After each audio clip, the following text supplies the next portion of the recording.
I'm a solopreneur, but I've never really been alone. There was a time when I believed I had to do everything on my own. I wore the solopreneur label like a badge of honor, bootstrapping my startup, grinding through the late nights, making every decision myself. And yes, that kind of hustle matters. But over time, I've come to realize something far more important. Just because I'm building this alone doesn't mean I've built it entirely on my own. That myth, the lone genius founder who succeeds through sheer will and brilliance, is not only untrue, it's dangerous. I've learned that failing to recognize the people who support me doesn't make me strong. It makes me blind. And that blindness? It can lead to mistakes, stagnation, and burnout. I've had help. When I look back honestly, I see the collaborations with others all over my journey. Suppliers who came through at critical moments. Customers who trusted me before I had much to show. Friends who listened. Mentors who pointed out what I couldn't see. Even the occasional kind stranger who dropped a nugget of wisdom in an online forum. I didn't build this alone. I stood on the shoulders of many, often quietly, without realizing just how much I was being supported. Overconfidence can take you down. For a while, you start believing the hype, your own hype. You think you didn't need anyone. You think you can figure it all out yourself. You stop asking for advice, stop sharing the load, and start pushing people away without meaning to. It can feel empowering at first, but eventually the cracks show. You miss opportunities because you weren't open to input.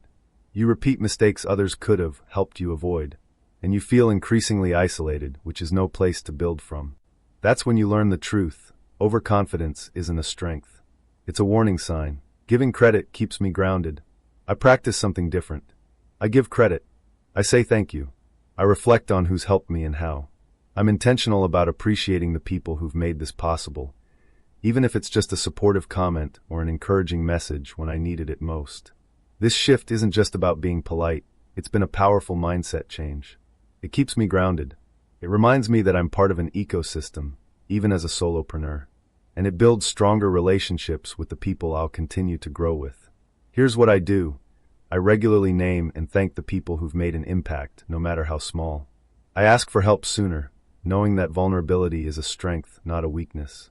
I celebrate wins with others and highlight shared success when I talk about my progress.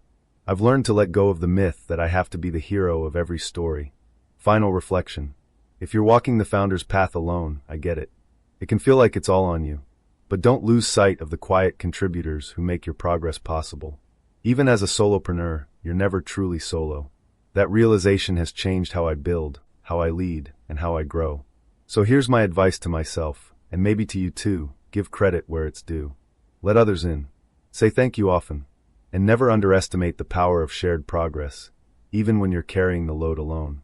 Ready to explore more real, actionable founder lessons? Subscribe to Founder's Journey, Making Progress. Your next insight might be the turning point your startup needs. Thank you for being part of my journey. I hope you enjoyed this content and found it valuable. If you did, don't forget to subscribe to the channel and share it with your network to spread the inspiration. Your support means the world. Thank you.